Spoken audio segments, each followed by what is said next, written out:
तो अभी मैं बिहार के पश्चिम चंपारण जिले के लौरिया प्रखंड क्षेत्र के बिरदावन गांव में खड़ा हूं और आपको बता दूं कि एक बिहार के लाल यानी चंपारण के एक लाल ने किया है कमाल, जो कि इतनी बड़ी अच्छी रैंक लाई है और इतनी कमाल की है एक देहात गांव की, जो कि ये लौरिया प्रखंड चंपारण पे पड़ती है। बिहार के पश्चिम चंपारण लौरिया प्रखंड में एक गांव ये वृंदावन है, जो साठी थाना क्षेत्र अंतर्गत आती है। इसी गांव में मैं खड़ा हूं और यहाँ के एक लाल जो है, इनका नाम है शमशाद आलम। इनके दरवाजे पे हम आए हैं तो एक बोर्ड लगा हुआ है ऑलरेडी, एक शिलापट पे लिखा हुआ है शमशाद आलम एडवोकेट दिल्ली हाई कोर्ट, यानी वकालत करते हैं दिल्ली हाई कोर्ट में। और ये आज बीपीएससी की एग्जाम देकर 267वीं रैंक लाकर पीपी की पोस्ट पे आज रैंक लाए हैं और आज ये पोस्ट पाए हैं। तो आइए इनसे हम कुछ जानकारी लेंगे, बात करेंगे कि कैसे इनका पूरा सफर रहा, कैसे इस पद पर आए हैं, कितना समय लगा, आज तक उनका एज कितना है, उनके माता पिता क्या करते हैं, अभी वो आगे क्या करना चाहते हैं या इसी पद पे वो रुकना चाहते हैं, कुछ जानकारियां लेंगे। तो सबसे पहले हम पीपीओ साहब से हम बात करने का प्रयास करेंगे और इनको हमारे चैनल में इनका सबसे पहले हमारे चैनल में न्यूज़ 9 टाइम्स में आपका स्वागत है। तो सबसे पहले हम ये जानना चाहेंगे कि आप अपना परिचय हमारे दर्शकों को दें, ताकि आपका नाम क्या है, कहाँ पढ़े लिखे हैं, कहाँ के रहने वाले हैं, इस पद पर कैसे आए हैं, कितना प्रयास आप किए हैं। मेरा नाम शमशाद आलम है और मैं चंपारण बिहार का रहने वाला हूँ और मेरे गांव का नाम वृंदावन है, साठी थाना के अंदर का जाता है। और मैं एपीयू का एग्ज़ाम दिया था, जिसको असिस्टेंट प्रोजिक्यूशन ऑफिसर बोलते हैं। इसमें मेरा बीपीएससी के थ्रू 267वीं रैंक है और मैंने अपनी पढ़ाई 10th यही से की है, बिहार बोर्ड से ही। 12th और LLB अलीगढ़ मुस्लिम यूनिवर्सिटी से किया हूँ मैं। और उसके बाद से कंटिन्यूअस मैं तैयारी करता रहा इसके लिए। एक्चुअली मेनली मैं जुडिशरी की तैयारी करता हूँ, लेकिन मैं ऑप्शन के तौर पे मैं ये भी इसके लिए भी अप्लाई कर सकता हूँ। तो जुडिशरी का मैं 6 मेंस लिख चुका हूँ। फाइनली मुझे एपीयू में सिलेक्शन हुआ है, जो कि अभी 2 दिन पहले इसका रिजल्ट आया था। तो काफ़ी खुशी है। तो ये जो अभी आपने कहा कि 67वीं ये बीपीएससी का आपने एग्जाम दिया और 267 रैंक लाकर पीपी का पोस्ट मिला है आपको। तो पहले आप हाई कोर्ट दिल्ली में थे, वकालत कर रहे थे, और तैयारी जो ये की है कहाँ से की है, बिहार से की है या दिल्ली में ही रह करके हैं? मैं 10th के बाद मैं वहाँ चला गया था अलीगढ़ मुस्लिम यूनिवर्सिटी, वहीं से +2 और BLLB किया। उसके बाद से मैं दिल्ली चला गया था।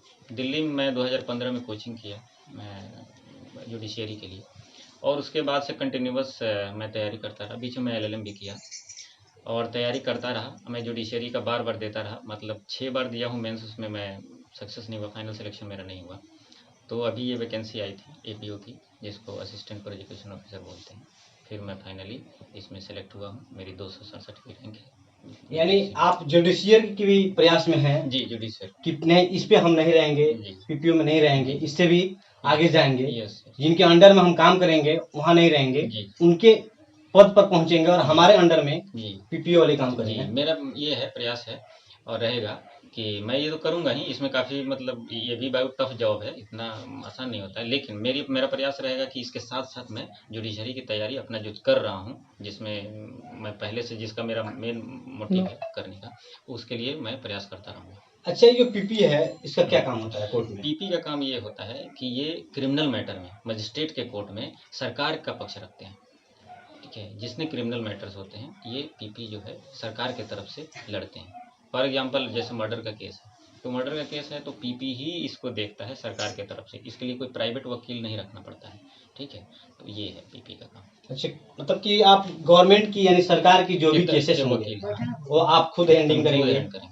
हाँ, सरकार की जो भी तरफ से जो क्रिमिनल केसेज होते हैं वो सरकार ही लड़ती है। क्रिमिनल केस जो है सरकार लड़ती है, तो उसमें जो है हम सरकार की तरफ से केस लड़ते हैं। ऐसा तो नहीं है कि इस पद पर पहुंचने के लिए आप ऐसा सोचे होंगे कि ये हमारे बिहार के पश्चिम चंपारण जिला है और ये साठी थाना क्षेत्र में आपका गांव आती है, और साठी थाना क्षेत्र में जितनी भी गांव है उसमें एक तरह से देखा जाए, रजिस्टर उठाकर देखा जाए तो आपका गांव FIR के लिस्ट में रैंक ऊपर है।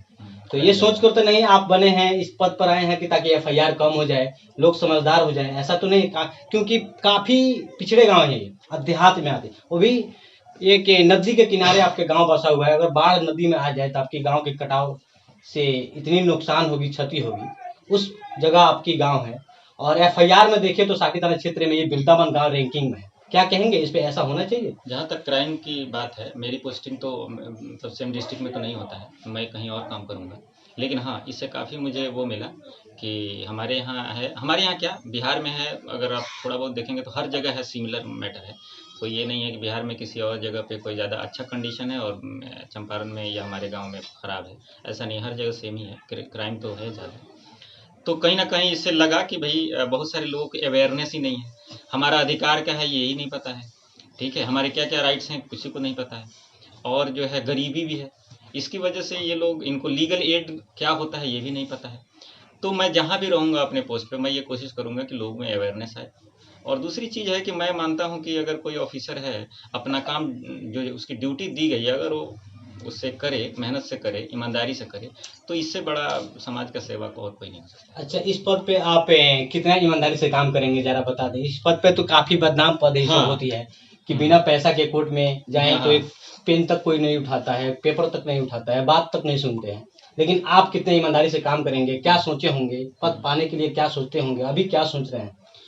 देखिए, मेरा फैमिली बैकग्राउंड इस तरह का रहा है कि मैं खुद अपने सामने से देखा हूँ, ठीक है, कि क्या होता है, कैसे इनको एक्सप्लॉइट किया जाता है, थाने से लेकर कोर्ट न्यायालय तक किस तरह से एक्सप्लॉइट किया जाता है। तो ये मैं अपने आंखों से देखा हूँ। तो मुझे लगता है कि पद तो बदनाम है, लेकिन मैं अपने तरफ से ये कोशिश करूँगा कि मैं जो देखा हूँ, फिर मुझे इस तरह का कहीं देखने को ना मिले। बहुत अच्छा, बहुत अच्छा, बहुत खुशी मिल रही है इस बात को लेकर कि हम पीपी साहब ऐसे कहे हैं कि ऐसा जो हमारे साथ हुआ है वो दूसरे के साथ ना हो। बहुत खुशी की बात है। और ये न्यायाधीश के भी तक जाने के ये प्रयास कर रहे हैं और कोशिश किए हैं कि हम न्यायालय में न्यायाधीश के पद पर रहें, तो ये बहुत बड़ी बात है। और आपकी एज कितनी होगी? मेरी एज 34 ईयर्स। तो क्या आपने शादी किया अभी? नहीं, शादी तो नहीं। क्या मतलब मकसद रखे हैं, कोई जिद तो नहीं पकड़ लिए हैं कि न्यायाधीश के पद पर चला जाऊंगा तभी शादी करूंगा? ऐसा तो कुछ नहीं है। अपने घर में सबसे बड़े लड़के हैं या कौन? बड़ा हूँ मैं, अपने भाइयों में बड़ा हूँ, और मेरा जो है, मुझे मेरे भाई बहुत सपोर्ट किए हैं, तब मैं इस स्थान पे पहुंचा हूँ, इस पोस्ट पे पहुंचा हूँ। शादी को लेकर क्या कहेंगे? दूसरी शादी को लेकर जहाँ तक कहूँगा, शादी तो ज़रूरी है, क्योंकि लाइफ का एक पार्ट होता है और करना चाहिए सबको। लेकिन बात यह है कि मैं इसलिए नहीं कर पाया कि मैंने सोचा कि अगर करता हूँ तो हो सकता है कुछ तो डिस्टर्बेंस होगा ही, डाइवर्ट तो इंसान होता ही है, क्योंकि बहुत सारी जिम्मेदारी, शादी कर लेना भी एक जिम्मेदारी है, ठीक है, तो जिम्मेदारी का काम है। तो एक तो वो जिम्मेदारी है, दूसरी हमें सिलेक्शन लेना है, ठीक है, ये तो मुझे लेना ही लेना है। तो मुझे लग रहा था कि ताकि बर्डन ना हो, इसकी वजह से मैं जो है अभी तक नहीं की। अब शादी कर लेंगे या न्यायाधीश बनने के बाद ही करेंगे? देखिए, कोशिश तो यही रहेगी कि मेरा अभी रिजल्ट एक पेंडिंग में है, जिसमें अभी मेंस दिया हूँ, मैं बिहार का मेंस दिया हूँ। अगर मेरा हो जाता है तो ऐसे भी मैं अचीव कर लूँगा अपना गोल, ठीक है। लेकिन नहीं हुआ तो अभी और भी मेरे कुछ जो है पेपर है, पेंडिंग में है। लेकिन हाँ, इसके लिए मैं रुकूंगा नहीं, शादी होगी जब भी होगी। तो रिश्ते तो आते होंगे? रिश्ते आते हैं, होते होंगे, लेकिन मुझे नहीं पता, ये मेरे घर वाले। अच्छा, घर पे आते होंगे? हाँ, आते पिता होंगे। माँ बाप जानते होंगे? क्योंकि मैं ज़्यादातर बाहर रहता हूँ। अच्छा। मैं कभी भी 2005 के बाद से कभी भी 5 साल, मतलब 10-12 दिन से ज़्यादा मैं घर पे कभी नहीं रहा हूँ, कभी नहीं रहा हूँ, या कोई त्यौहार हो या कुछ भी, कभी भी 10 से 12 से ज़्यादा दिन मैं नहीं रहा हूँ, कभी नहीं रहा हूँ। तो इसलिए मुझे नहीं पता कौन आता है, क्या जाता है, लेकिन हाँ, ये तो लोग मुझे लग रहा है आते ही होंगे। चलिए, तो हमने शमशाद आलम साहब से बात किया और आपके और इनसे जानेंगे इनके फैमिली बैकग्राउंड क्या है, इनके पिताजी क्या करते हैं, कैसे हैं, क्या आपके पिताजी क्या करते हैं? मेरे पिताजी किसान हैं। है। एक किसान के लड़के हैं, किसान के बेटा एक चंपारण के लाल ने किया कमाल। तो आइए, किसान से के लड़का ने, शमशाद आलम ने ये पीपीओ के पद हासिल किए हैं और इनके पिताजी से बात करना चाहेंगे, यानी किसान से बात करना चाहेंगे कि कैसे अपने लड़के को यहाँ पद पर पहुँचाए हैं, क्या सोचे थे, पहले ऐसा दिल में था या नहीं था? अब आपके बेटे पीपीओ के पद पर हासिल किए हैं और दिल्ली हाई कोर्ट में वकालत भी किए हैं, क्या कहेंगे इसको? क्या कहेंगे, कितने खुशी मिल रही है आपके बेटे इस पद पे गए हैं? क्या खुशी है कि नहीं, दुख है? ना बहुत ज्यादा। क्या कहेंगे, आपके लड़के इतने पद पे, बड़े पद पे गए हैं, क्या कहना चाहते हैं उनके लिए? इससे और आगे जाएं? ना और आगे जाए। तो शादी क्यों नहीं कर रहे हैं? शादी होगा उसके बाद में। क्या सोचे हैं? मतलब लड़के की शादी तो पिता और माँ करते हैं, यानी फैमिली वाले करते हैं। तो ये पद पे आ गए हो, वकालत भी किए हैं, फिर ये पीपी पद पर भी आ गए, 267वीं रैंक लाकर, फिर बोल रहे हैं कि न्यायाधीश के भी हम एग्जाम दे रहे हैं, न्यायाधीश तक जाने के हमारे मुकाम वहाँ जाएंगे तब जाकर हासिल होगी। तो क्या सोचे हैं, न्यायाधीश के यानी जज बन जाएंगे तब शादी करेंगे या आप कर देना चाहिए आपको? जज बन जाएगा तो। अच्छा अच्छा, तो ये कब सोचे हैं कि इस पद पर अपने लड़का को पहुंचा देंगे? वो आज 12 साल पहले ही जो ये बच्चा था उसी वक्त में मैं सोचा हूँ कि उसको मैं जज बनाऊँ। अच्छा, तो आपके मन में कब ख्याल आया? एक बहुत छोटे से गांव से आप हैं, वृंदावन गांव एक छोटी सी गांव है, और कोई ये और बहुत देहात साइड से है, ये कोई शहर से भी जुड़ी नहीं है कि हाँ आपके मन में कब ऐसा आ गया आपके? मेरा ठोकर लग गया कोई कागज पत्र में, इसीलिए मैं सोचा हूँ कि मेरा लड़का जब होगा पढ़ने वाला तो मैं जज बनाऊँ। अच्छा, ये आपके साथ ऐसा गुजरा हुआ था, ऐसा वक्त आया था किसी के पास आपने गया और धोखा हो गया है, उसके बाद आपने जिद कर लिया कि मैं अपने बेटे को यहाँ मुकाम तक पहुँचाऊंगा, उसके बाद मैं चैन से रहूंगा, है ना? हाँ। तो आप एक किसान, छोटे से किसान हैं। देखिए, किसान के बेटे ने इतना बड़ा पद हासिल कर सकते हैं तो बड़े बड़े अफसरों के बेटे भी कर सकते हैं, पर पढ़ाने के माँ बाप और कोशिश करेंगे तब। आपके पिताजी किसान हैं, जी। फिर भी उनके पास इतना जज्बा है कि इतने बड़े मुकाम पे आपको हासिल कराया, क्या कहेंगे अपने माता पिता को? मैं तो क्या यही सलाह कहूँगा देना चाहते कि अब उन्होंने जैसा बताया है कि भाई वो अपने लाइफ में उन्होंने देखा कि भाई कितनी चीज़ें हैं, एक एफआईआर लिखवाना होता है तब भी किसी दूसरे के पास जाना पड़ता है, ठीक है, कोई पेपर हो, कोई ज़मीन का कागज़ हो या कुछ भी इस तरह से है जो लिखित में हो, उसको अगर किसी चीज़ की ज़रूरत है तो दूसरे के पास पढ़ाने के लिए जाते हैं। तो उनको लगा होगा कि भाई नहीं पढ़ाना चाहिए, क्योंकि दूसरे के पास जाने के पता नहीं वो सही बताएगा, नहीं बताएगा, टाइम देगा, नहीं देगा, क्या होगा। इसलिए हम खुद ही पढ़ा लेते हैं अपने घर में, तो एटलीस्ट कुछ नहीं होगा तो जो चीज़ें हैं पढ़ा लिखा रहेगा तो बताएगा तो सही है, क्या है, गलत है, सही है।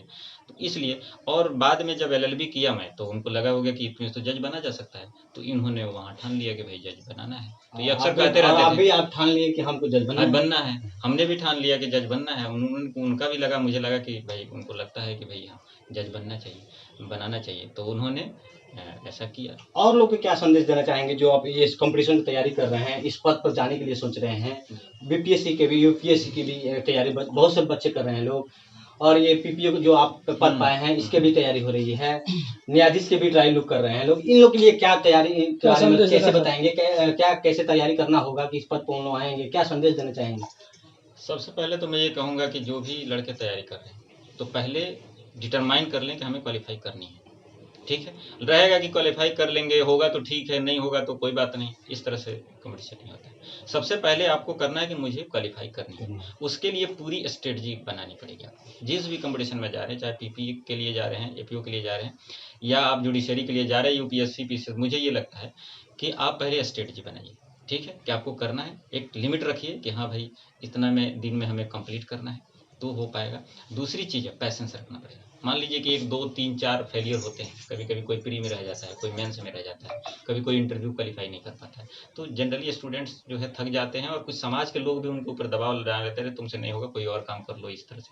तो बाहर के लोगों पे या कोई समाज में जो लोग आपको कह रहे हैं उन पे भरोसा मत करिए, अपने आप पे भरोसा करिए। अगर आपको लग रहा है कि नहीं मैं कर लूँगा, समाज के लोग कुछ भी बोल रहे हैं, उससे कोई मुझे फ़र्क नहीं पड़ने वाला, तो सबसे पहले पैसेंस चाहिए, हिम्मत चाहिए और स्ट्रेटजी चाहिए प्रॉपर। देखिए, इनका कहना है कि सबसे पहले अपने पर कॉन्फिडेंस होना चाहिए, दूसरा क्या कह रहा है इससे कोई फर्क नहीं पड़ता, और कोई माने नहीं रखेंगे तब जाके इस मुकाम तक पहुंचेंगे। तो आइए ये शमशाद साहब के अम्मी से बात करते हैं, यानी माता जी से बात करते हैं कि इनका बेटा इस मुकाम पे पहुंचे हुए हैं, कितना इनके खुश दिल में क्या खुशी हुई है, क्या जैसे सुने इनका रिजल्ट आया होगा, शमशाद साहब का रिजल्ट आया होगा, तो इनको दिल में क्या तार बेटा के रिजल्ट आई तो तार कैसा लागत रहे, मतलब कि तार बेटा के सुनले होबू कि बहुत हमार बेटा फलाना बन गेल ने, पीपीओ बन गेल, तो का लागत रहे? बहुत खुशी हो गए। हाँ, हमरा रिजल्ट सुन लेनी जे बबुआ हमार हो गइल तो बहुत हमरा खुशी हो गए, आ ये तकलीफो हो गए जे कितना मुसीबत काट के पर बेटा के माथे पहुंचल। देखिए, तो माता जी का इनका कहना है कि तकलीफ भी हुआ, यानी आंख से आंसू भी गिरा और खुशी भी हुई, तो आंख से आंसू गिरा तो खुशी का भी, इसलिए कि बहुत तकलीफ से, यानी किसान के बेटा एक छोटे गांव से इस पद पर पाए हैं और इस पद पर पहुंचे हैं, इस मुकाम पे पहुंचे हैं। माता पिता कितने कठिनाई से पढ़ाए होंगे, पैसा, किसान, आपको सबको पता है कि किसान के इनकम कितना होता है, उसी इनकम से थोड़ा थोड़ा बचाकर अपने बेटों की इस पद पर लाए हैं, तो फिर खुशी तो जाहिर सी बात है, आंख से आंसू तो खुशी का और दुखी का दोनों होगा, क्योंकि बहुत मुश्किल से इस पद पर पढ़ा कर लाए हैं। अच्छा, तो ये बताई तहार बेटा इस पद पर आ गई तो का अपना बेटा का कहे चाहो ईमानदारी से करे के, या हमरा लोग के देखत रहो कि चारों ओर जहां तहां घूस हो देबो तो काम होई, आ घूस ना देबो तो काम ना होते। अपना बेटा का कहे चाहो पूरा कह देलक हमर बाबू घूस ना ली। ईमानदारी से काम करिए, हाँ, सरकार जो हाँ, पैसा दी वही पैसा पे काम करिए। हां हमर बाबू वो बोले इतने में खुशी टाल बा हमरा पद पर बैठ गए हैं तो इतने टाल खुशी बा। अच्छा, तू जानलू कि हमार बेटा के रिजल्ट आ गई, रिजल्ट हमार बेटा क्वालीफाई हो गई, 264 रैंक आ गई, पीपीओ के पद मिल जाई, हां तो का कह केकरा से का बतैली, केकरा सबसे पहले बात केकरा से का कहली तू? एकरा से घर में रही सम बहरी तो ना जाई न सन मैंने घर में माने बात खुलल जे आवत आधा घंटा में रिजल्ट तो हमरा माने देह में बेचैनी से रहे, बेचैनी से माने जाग हो गई हमरा, या अल्लाह हमरा बाबू के तू का मतलब अल्लाह के नाम ले रही थी, ऊपर वाले के नाम ले रही थी, हमारे बाबू के का हमरा बाबू के। तब हम कहनी अपना बाबू लोग के जे चलो ना खाना खा लो ना, तकर बाद में आई कि का आई का ना आई तो हमरा लइका ना खाई। हम इतना मुसीबत कटले बनी अपने बाबू लोग खातिर मैंने हंस जान। तो रिजल्ट आवे से पहले सबके खाना खिला सबको खाना खिला देनी, तब ओकरा बाद में आई रिजल्ट, ताकि रिजल्ट अगर गड़बड़ होई तो फिर भूखे लोग ना रहे। हां ना खाना खाई। अच्छा, तो फिर तो रिजल्ट आई तो बहुत खुशी मिलल, बहुत खुशी। तो फिर डबल खाना भइल हां कि फिर डबल खाना भइल, फिर खाइल गई। हां खुशी में अच्छा, खाई। खुशी के भी अलग आयो रहे ना। हां खुशियों का आंसू चुआ आ दुखियों का आंसू चुआ। तो अच्छा, कगो बेटा हलो? 4 गो। तो कौन ई तो बड़ बेटा हूं? हां जी। 3 गो बेटा लोग का तरह हां एगो जना छोटू काम करल का करल हो डीएम डीएम के पढ़ाई करता रहो। अच्छा, तो आइए छोटे भाई से इनके बात करेंगे, शमशाद साहब के छोटे भाई से बात करेंगे। इनकी मम्मी तो बताई कि छोटे बाबू हमारे डीएम के में पढ़ाई करें, यानी यूपीएससी की तैयारी कर। आप तो यूपीएससी की तैयारी कर रहे हैं? जी जी, मैं यूपीएससी आपका नाम क्या हुआ? मेरा नाम दिलशाद है। आप तैयारी कहाँ से कर रहे हैं? मैं दिल्ली से तैयारी कर रहा हूँ। अच्छा, तो आपका भैया न्यायाधीश की तैयारी कर रहे हैं, अभी पीपीओ पे गए हैं, तो आप तो इधर यूपीएससी की तैयारी कर रहे हैं, क्या पद लेना चाहेंगे आप अभी? मेरा तो अभी चॉइस ये है कि मैं डीएम बनूं और जो भी जनता उनका सेवा करूं, मेरा अच्छा, तो अभी देख रहे हैं आप तो अभी जो है स्टूडेंट है, हर मोड़ पे जो है ये रिश्वतखोरी होती है, इसके बारे में क्या सोचे होंगे कि हम इस पद पर चला जाएंगे तो क्या कैसे करेंगे कि ये रिश्वतखोरी खत्म हो जाए? एकदम मैं अपने आंखों से देखा हूँ लोगों ने रिश्वत लेता है, लेकिन मैं इसीलिए तैयारी कर रहा हूँ कि जो भी हमारा कंट्रीब्यूशन हो सके देश के लिए मैं करूँगा। ठीक है, बहुत अच्छा। एक लास्ट बात और करेंगे हम पीपीओ साहब से, शमशाद साहब से हम एक लास्ट बात करेंगे कि लोगों को सवाल बनी रहती है, तो इनसे हम अपने चैनल के माध्यम से, अपने खबर के माध्यम से एक चीज़ लोगों तक हम पहुंचा दें कि बहुत सा लोग ऐसा है कि गलत फंसा दिया जाता है किसी मामला में, गलत कोई मर्डर दूसरा करता है, आप 302 मेरे पर लग जाए दूसरे पर लग जाता है और उल्टा फंस जाते हैं, फिर जेल जाना पड़ता है और फिर जेल से आने के बाद उल्टा में 499 500 यानी मनहानि के दावा किया जाता है। उसके लिए क्या कहेंगे आप लोगों से बचने के लिए इन सबसे? देखिए, इस तरह की केसेस झूठे बहुत चलते हैं, क्योंकि आप न्यायालय में गए हैं, तो न्यायालय में तो कई तरह की बातें आती है, पर रह सवाल कि बिना गवाह और बिना साक्ष्य के तो आप कुछ नहीं कर सकते हैं, जानते हुए भी अनजान बन जाते हैं। जैसे कि झूठे केस जो है बहुत सारे फाइल होते हैं। आप चाहे कोर्ट में जाएं, ये अपने थाने में जाएं, आपको पता चल जाएगा कितने सारे झूठे केस हैं। तो इसी जो सिस्टम बना है, इस सिस्टम इसी के लिए बनाया गया है कि ताकि झूठा लोग एफआईआर नहीं करें। जैसे बहुत सारे एक हैं, अगर कॉग्निजेबल केस को छोड़ दें, जैसे संगे बोलते हैं उसको, इस तरह के अपराध को छोड़ दें, तो इस तरह की प्रोविज़न बनाया गया है कि भाई उसमें डायरेक्ट आप मजिस्ट्रेट को ही कंप्लेन कर सकते हैं, एफआईआर उस पर दर्ज नहीं होती। कुछ केसेज ऐसे हैं जिसमें एफआईआर दर्ज भी होती है, तो पहले इंक्वायरी कर ली जाती है कि वाकई इसके पीछे कुछ रीजन है भी, कुछ हुआ भी है या नहीं हुआ, उसके बाद वहाँ होता है। फिर बाकी जो साक्ष्य होते हैं, विटनेसेज होते हैं और जुडिशरी का पूरा सिस्टम है, इसीलिए है कि ताकि झूठ के ग्राउंड पे कोई जो है मुकदमा जीत न ले। ठीक है, इसके लिए पीपी है, जो डिफेंस लॉयर होता है, उसके अलावा जो जजेज होते हैं, पूरे एविडेंसेज के तौर पे, और इस तरह से प्रक्रिया इस तरह से बनाई गई है कि बहुत माइनर चांस होता है कि कोई भी क्राइम कर ले और बच के निकल जाए।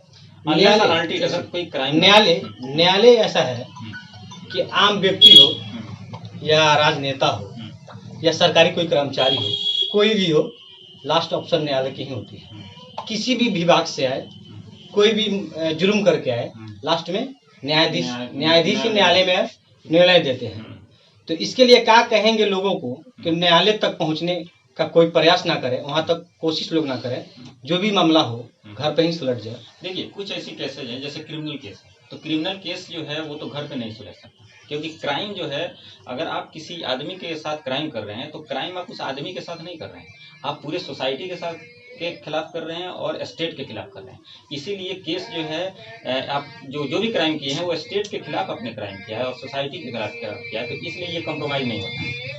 लेकिन जो छोटी मोटी केस है, जो छोटे मोटे होते हैं उसमें कंप्रोमाइज़ हो जाता है, जैसे चोरी का हो गया और छोटे मोटे काम होते हैं, इसमें कंप्रोमाइज़ हो गया, किसी ने गाली गलौज कर दिया या किसी को डिफेम कर दिया, मानहानि का मैटर है, ये सब में कंप्रोमाइज़ हो जाता है। तो मैं तो यही चाहता हूँ कि ज़्यादातर इस तरह के छोटे मोटे जो केसेज हैं वो बाहर ही कंप्रोमाइज़ हो जाए, थाने तक में सिमट जाए, न्यायालय तक ना जाए। न्यायालय तक ना जाए, ठीक है, तो ये बेहतर होगा।